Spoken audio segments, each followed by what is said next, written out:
네, 시황 점검을 좀 긴급적으로 해보도록 하겠습니다. IBK 투자증권 함정남 차장 함께할게요. 어서 오십시오. 네, 안녕하세요.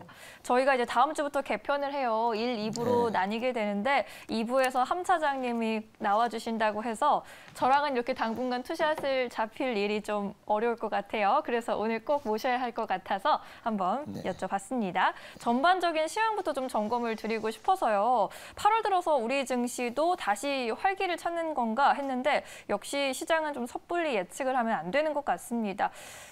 외국인들의 매도 물량이 좀 부담스럽네요. 네, 주도주 없는 유동성 장세라는 것이 이렇게 힘이 듭니다. 저도 최근 한 달 동안 조금 힘든 장입니다. 가는 것 싶으면은 안 가고 기관들은 자기네들이 피킹하는 종목만 끌어당겨 올려놓고 매코프로 막 상한가 들어가고 그러지 않습니까? 그래서 그들이 원하는 종목들 피킹된 종목 안에서만 뭐 어떤 면에서는 가는 놈만 가고 안 되는 놈은 계속적으로 안 되고 뭐 전체적인 시황부터 뭐 말씀드리자면 뭐 딱히 말씀드릴 만한 어떤 핵심 주제도 없을 만한 상황입니다. 변덕스러운 장이죠. 거기에 수급은 좀 불안하고 시장의 컬러가 조금 변하고 있다라는 부분이 이제 제가 오늘 드리고 싶은 말씀인데 어쨌든 큰 틀로서 말씀드리면 이겁니다.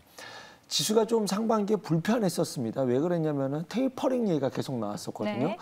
그래서 이제 경기가 좋아지는 것 아니냐. 그래서 금리가 올라가는 것에서 나쁠 것이 없다라고 했었고 이제 인프라 투자 법안 통과를 기대하고 있었는데 인프라 투자는 계속적으로 이연이 되고 미뤄지다가 이제 최근에 이제 이번에 통과가 상원에서 통과가 됐는데 어쨌든 이것 때문에 갖고 있었던 대기 자금이 부랴부랴 인프라 통과 법안이 늦어지면서 채권을 매수하게 되면서 7월 달까지 이제 10년물 금리가 이제 뭐 급락이라고 말하기는 어렵겠지만 빠르게 좀 하향하는 모습이 나타났었죠.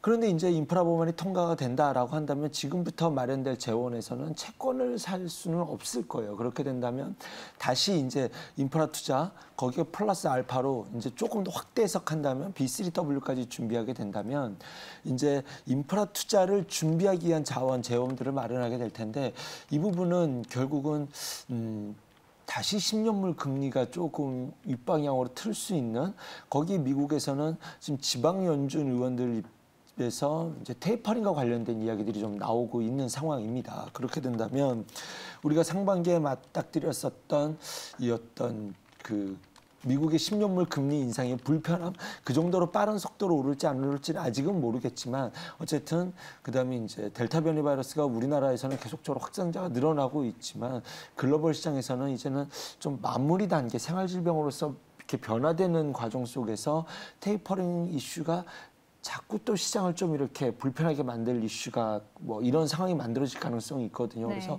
성장주로 대변되는 종목들에 대해서는 조금 불편할 수 있는 상황이 되지 않겠느냐. 거기에 원달러 환율도 1,150원을 좀 빠르게 돌파하는 모습이 만들어지고 있습니다. 이런 상황 속에서 외국인이 한국 시장을 이탈해 나가는 좀 명분이 만들어져 있다. 그래서 시장의 컬러가 조금 미세하지만 색깔이 변하고 있다. 지수는 사실 어저께만 해도 외국인이 1조 6천억을 매도했으면 과거 같았으면은 지수가 한 2%씩 빠졌어야 되는 그 정도 매도 압박이었는데 지수는 의외로 버텨내고 있습니다. 그러면 지수는 버텨내는데 내 계좌만 계속 답답한 행보를 이어가고 있는 그런 시장이면은 뭐 아직도 여기에서 돌파구를 마련하기는 아직은 쉽지 않다. 조금 우리 인내심이 조금 더 필요한 시장 상황이지 않나 생각해 봅니다.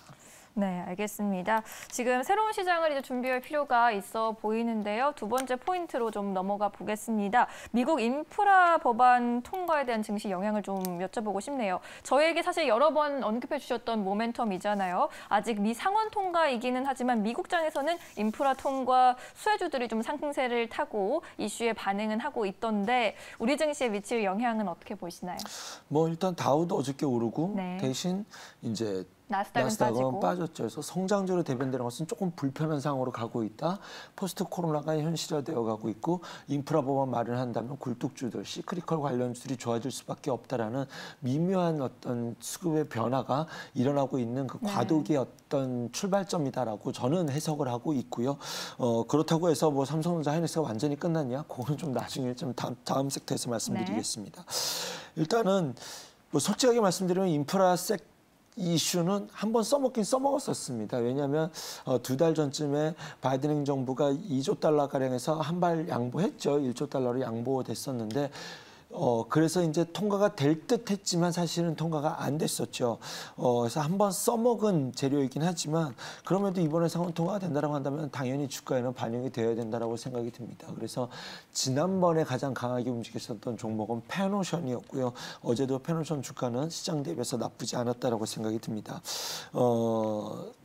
아직은 이제 변하는 과정 속에 있기 때문에 주가로서는 지금 좀 혼선이 좀 이어지고 있는 과정인데 포스코도 중요한 자리에서 좀 이렇게 깨고 내려가지는 않을 거야라는 중요한 의미의 현대제철에서 동반하는 철강주들의 반등이 있었는데 지금 뭐 인프라 투자 법안이 통과된다 안 된다 의미를 넘어서서 글로벌 인프라와 관련된 이 인프라 투자와 이런 어떤 건설 투자에 대해서는 필연적인데 계속적으로 상당 기간 늦춰진 부분은 틀림없는 사실이거든요. 그런데 코로나가 극복되어진다라는 시나리오를 봤었을 때는 지금 코로나 확진자 수 우리나라는 늘어나고 있는 것이 근데. 굉장히 안타깝지만 네. 마지막 몸부림이다라고 저는 판단하고 있습니다. 네. 그러면은 틀림없이 필연적으로 이쪽은 진행될 수밖에 없는 사업 분야고 거기에 가장 탑픽으로 간설로 보고 있는 것은 건설과 그다음에 조선주다, 철강주도 당연하겠고요. 그래서 실제로 어저께 뭐 현대미포설인가 조선주들이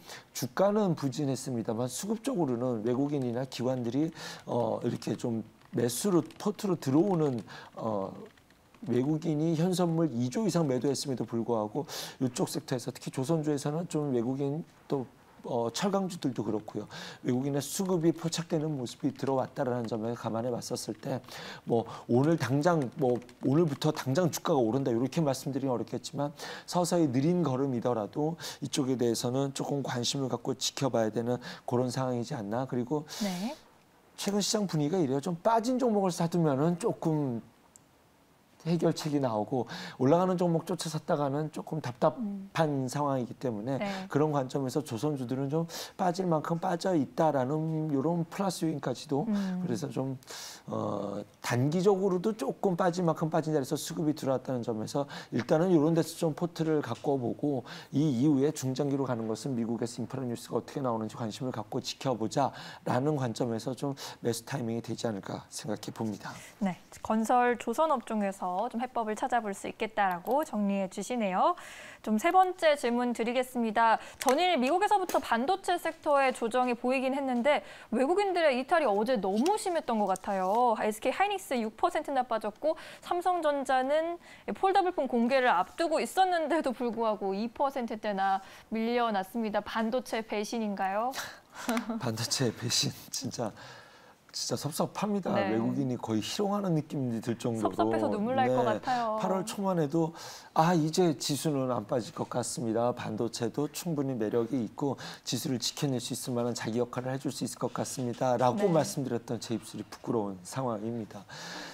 미국이 그렇게 좋을 때 우리나라는 못 쫓아가더니 만약 그런 벼락맞으니 함께 이렇게 매물이 쏟아져 나온다는 네. 점, 삼성전자가 8만 원을 너무 힘없이 지켜내지 못했다는 점이 안타까운 점이고 네. 게시판에 가보니까 이재용 다시 집어넣자 뭐 이런 얘기까지 나올 정도로 많이 화가 나셨어요. 기대감이 있었는데 그것에 네. 대해서 좀 너무 맥락 없이 빠졌다는 점은 저도 안타까움을 지울 수 없을 것 같습니다. 맞습니다.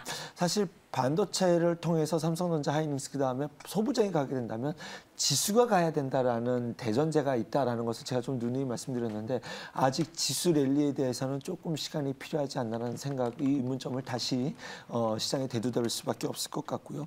그나마 다행인 점은 이 수급들이 전부 다 삼성전자, 하이닉스 두 종목이 좀 온몸으로 다 맞아줬다. 매도를 다 이 두 종목이 맞아줬다 해서 섹터가 확산되면서 지수 자체가 동반 하락하는 분위기는 아니라는 점. 그래서 삼성전자, 하이닉스가 문매를 맞은 것이 지수에는 다행스럽다라고 말씀드려야 될까요? 좀 악영향을 미치는 부분에서는 좀 지수 자체는 아직은 나쁘지 않다라고 말씀드릴 수 있을 것 같은데 자 일단은 반도체 얘기해 보겠습니다. 메모리 픽업 그거는 익스큐즈 될 것 같습니다. 시장에서 어느 정도 얘기가 나왔었던 부분이기 때문에 그러면 삼성전자 하이닉스가 지수가 피크에 있었냐? 종목 주가가? 그렇지는 않았거든요. 네. 그래서 조금 올랐을 뿐이죠. 그렇죠. 네. 고기 한번 살짝 들었다가 네. 그냥 바로 두드려 맞았기 때문에 주가로서는 피크아웃을 말하기는 조금 어려울 것 같습니다. 네. 그다음에 미국 반도체 섹터 조정, 뭐 그 부분은 어쩔 수 없을 것 같아요. 거기서 맞으면 뭐 올라갈 때는 못 쫓아가더라도 떨어질 때는 늘 우리가 같이 맞았기 때문에 그러면 이제 여기에 플러스 알파로서는 환율이 좀 불편해지고 있다라는 점인데 환율은 이제 좀 지켜봐야겠지만 어쨌든 반도체 때문에 맞을 매들은 다 맞은 자리에 선에 있다라고 저는 보는 거죠. 주가도 그렇고 뉴스들도 그렇고 그러면은 지금부터 계속 나올 뉴스들이 악재만 나올 것이냐 그렇게 보여지지는 않습니다. 나올 악재들은 좀 충분히 나와 있는 자리에서 하이닉스의 좀 하락은 상대적으로 상당히 커 보인다. 어저께 마이크론이 좀 추가 하락이 있었고 시간에서도 하락이 있기 때문에 오늘 우리나라가 이 반도체 주가들이 하락이 나온다라고 한다면 단기 바닥을 논할 수 있는 자리까지 그러니까 좀 하이닉스는 고점 대비해서 많이 빠졌다라고 말할 수 있을 정도의 하락폭이 충분히 나왔거든요. 네. 그래서 빠진 자리에서 한번 대응을 해본다는 자리에서는 오늘 선물 옵션 만기일 기준으로 충분히 좀 대응을 해볼 수 있을 만한 좀 바닥에서 이 정도 빠졌으면 한번 매수로 접근해 보자라는 판단을 해볼 만한 자리가 저는 개인적으로 오늘이 되지 않을까라는 생각이 가져봅니다. 그래서 뭐 결론은 이겁니다. 맞을 만큼 맞았다. 뉴스도 다 나왔다. 그래서 오늘 하락한다면 오히려 역발상으로 이 자리에서는 좀 주워 가보자. 지금 이 반도체가 빠진 뉴스들은 우리가 다 이미 알고 있었던 뉴스들이다라는 네. 관점으로 뭐 오늘 당장 그들이 매수로서 다 전환된다. 뭐 이렇게 말씀드리면 어렵겠지만 낙폭에 맞을 매들은 우리나라가 지금 두 종목이 맞을 만큼 맞았다라고 좀 해석해 볼 수 있지 않을까. 하이닉스는 특히 좀 과해 보인다라고 좀 말씀드리도록 하겠습니다. 네, 우리 투탑이 좀 매를 대신 맞아줬다 이렇게 해석해 볼 수 있겠습니다. 어제 근데 또 반면에 바이오 쪽은 나쁘지 않았습니다. 네. 셀트리온 관련주가 일제히 선방했는데 셀트리온도 4%대, 셀트리온 제약은 11%대 급등세를 보였거든요. 코스닥은 그래도 코스피보다 낙폭이 작았고요. 마지막으로 이제 바이오 섹터에 대한 투자 의견도 좀 여쭤볼게요. 뭐 과거부터 말씀드렸지만 이 바이오가 완전히 끝났을 때 갈 때는 막 진단 키트랑 치료제, 신풍제 뭐 이런 제약들이 갔었지만 이 코로나가 끝나가는 시점에서는 CMO 그룹들이 움직일 수 있을 것이다. 왜냐하면 진짜 찐수에는 여기거든요. 백신 올해만 맞는 거 아닙니다. 내년에 맞을 백신도 우리는 이제 코로나 백신을 맞게 될 것이고 네. 내후년에도 마찬가지일 것이고요. 네. 그래서 상당 기간은 백신을 이쪽에서 맞게 될 것인데 이것들이 실제로 주가에서 반영이 되고 있습니다. SK바이오사이언스가 그 모습을 보여주었고요. 삼성바이오로직스도 드디어 이제 100만 원 트레이를 하려고 하는 의지에 주가가 좀 나타나고 있다라는 점. 거기에 셀트리온은 뭐 레키노라든가 허주마 관련 이런 이슈들이 동반되면서 어쨌든 호재가 국내 CMO 기업들이 최대 수혜를 볼 수밖에 없는데 호재가 호재로 주가에 반영이 되고 있다라는 점을 눈여겨보셔야 되지 않을까 하는 생각이 듭니다. 네.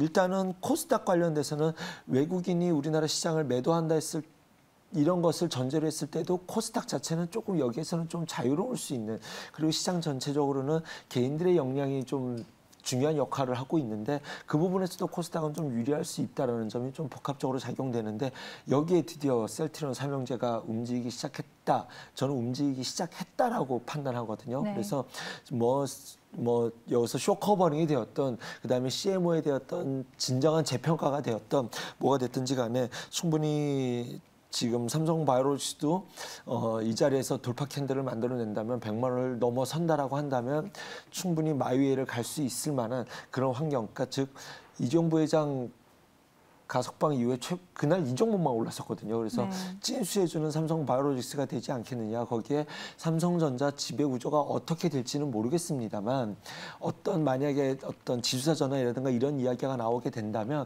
삼성바이오로직스가 주가가 올라 있어야 굉장히 삼성그룹에서는 유리한 상황이 되게 되거든요. 그런데 이것을 시장의 참여자들도 다 공감하게 되고 있다라고 한다면 삼성바이오로직스의 행보는 조금 긍정적으로 볼 수 있다라는 점.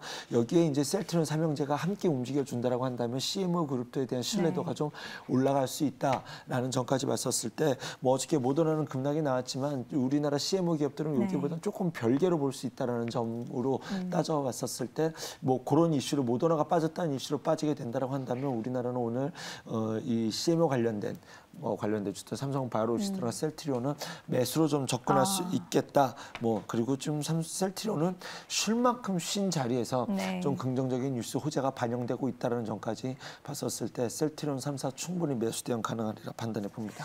네, 바이오 핵심 줄기는 CMO라고 정리해 네. 보실 수 있겠습니다. 이제 개편하면 다음 주 한 2부 첫 코너 한 6시 50분쯤에 또 함정남 차장님과 함께 하실 수 있으니까요. 계속해서 냉철한 분석 들어보시기 바랄게요. 다음 주에 또 저희 볼 수 있으니까요. 네. 네, 또 뵙겠습니다. 고맙습니다. 감사합니다.